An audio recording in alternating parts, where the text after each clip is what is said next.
కాక ఏం సంగతి ఏంది ఫ్లెక్సీ పెట్టావు బండిలో పూలదండ ప్లాస్టిక్ పూలదండ వేసావు ఏం సంగతి ప్లాస్టిక్ పూలదండ అంటే నేను ఒక కూలి బిడ్డానన్నా ప్రతి రోజు 50 రూపాయలు పెట్టలేను అందు గురించి ప్లాస్టిక్ దండ కొనుక్కొచ్చుకున్నా ఇంతకీ ఎందుకు ఫ్లెక్సీ ఎందుకు వేసావు నిరాహార దీక్ష ఎందుకు చేస్తావు నిరాహార దీక్ష బిగ్ బాస్ సీజన్ 9 అతి త్వరలో స్టార్ట్ అవుతుంది అందు గురించి నేను ఒక కూలి బిడ్డని ఒక కామన్ మ్యాన్ ని మీరు కూడా ఏదో ఒక రోజు కూలి పని చేస్తుంటారు మీ అమ్మ కూలి మీ నాన్న కూలి మీ తాత కూలి అందు గురించి నేను కూడా ఒక కూలి మా అమ్మ కూలి మా నాన్న కూలి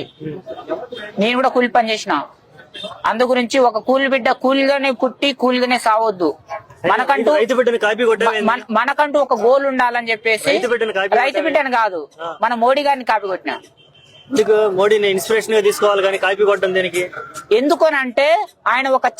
ఛాయ్ వాళ్ళ పిఎం స్థాయికి ఎదిగిండు మనం అంత స్థాయి వరకు ఎదగకపోయినా గానీ కనీసం ఒక చిన్న సినిమా హీరో కావాలనే ఆశతోటి ఇండస్ట్రీకి వచ్చిన అందు గురించి బిగ్ బాస్ కు పోయిన తర్వాత బిగ్ బాస్ ద్వారా సినిమాకు ఎంట్రీ కావాలని చెప్పేసి నిరసన వ్యక్తం చేస్తున్నా.